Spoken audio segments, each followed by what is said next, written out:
सही जगह पर गलत पुल देखकर पर्यटक दांतों से जीभें काटने लगते थे कि हे राम, पंचतत्व से बने पुतलों ने 6 तत्वों के उचित मिश्रण से क्या अनुपम कृति गढ़ डाली है। पूरे 6 तत्व: सीमेंट, कंक्रीट, लोहा, बजरी, पानी और भ्रष्टाचार। कभी कार सेवक रहे भाई साहब, पिछले 7 साल से सरकार सेवक हो गए। मोदी सरकार से छोटा सा सवाल पूछने पर भी बचाव में यूं उतरते हैं गोया बाढ़ ग्रस्तों के लिए एनडीआरएफ भी क्या उतरती होगी। भाई साहब का दावा है कि मोदी सरकार शाश्वत है और तब भी बची रहेगी जब सृष्टि नष्ट हो जाएगी। भाई साहब के मतानुसार भारतीयों का भविष्य काल तभी उज्जवल हो सकता है जब वे भूतकाल में उलझे रहें।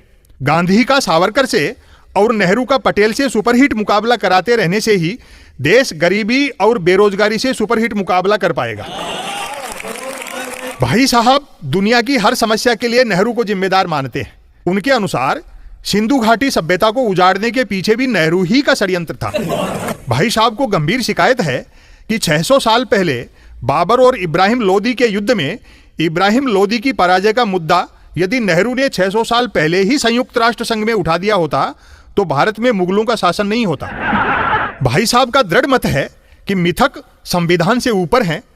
धरती शेष नाग के फन पर टिकी हुई है और शेष नाग के फन हिलाने से ही भूकंप आता है। मतदाताओं को भ्रम है कि देश को कोई सरकार वरकार चलाती है।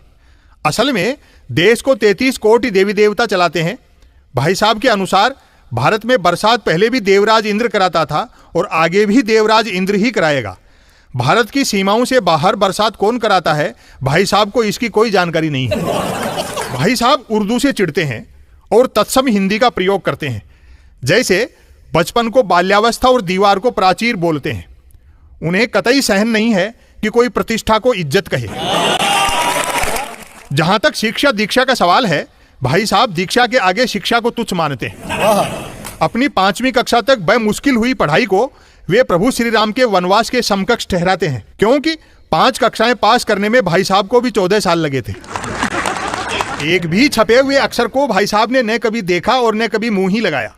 उनके अनुसार सच्चा इतिहास वह नहीं है जो इतिहासकारों ने जांच परख कर लिखा है, बल्कि वह है जो उन्होंने सुन रखा है और जिसके प्रचार प्रसार में वे मन वचन कर्म से जुटे हुए हैं। जब तक खुद की आर्थिक स्थिति अच्छी थी, भाई साहब चीजों की बढ़ती कीमतों के लिए उन्हें दोषी मानते थे जिन्होंने वे चीजें बनाई थी। बांस ही नहीं होता तो बांसुरी क्यों बजती। पर इन दिनों भाई साहब आर्थिक संकट और धर्म संकट दोनों में फंस गए हैं। मारे महंगाई और बेरोजगारी के भाई साहब की दशा उस व्यक्ति जैसी हो गई है जो अपने ही फेंके केले के छिलके पर फिसलकर गिर गया हो। चोट अंदरूनी और असहनीय होने के बावजूद भाई साहब को मुस्कुराना भी पड़ रहा है। राजा सर्वदमन जग घूमता रहता था, सो भली भांति जानता था कि शहर में सही जगहों पर गलत चीजें बना देने से सिटी स्मार्ट हो जाती है। पुल उत्तर दक्षिण बनाना था और पूरा पश्चिम बना दिया। लिहाजा जिन नागरिकों को पुल के ऊपर से गुजरना था वे पुल से बचकर निकलने लगे। कलेजा चाहिए सही जगह पर गलत पुल का शिलान्यास और उद्घाटन करने के लिए।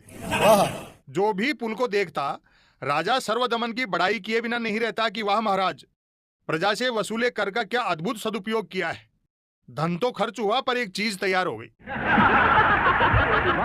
सही जगह पर गलत पुल देखकर पर्यटक दांतों से जीभें काटने लगते थे कि हे राम, पंचतत्व से बने पुतलों ने 6 तत्वों के उचित मिश्रण से क्या अनुपम कृति गढ़ डाली है।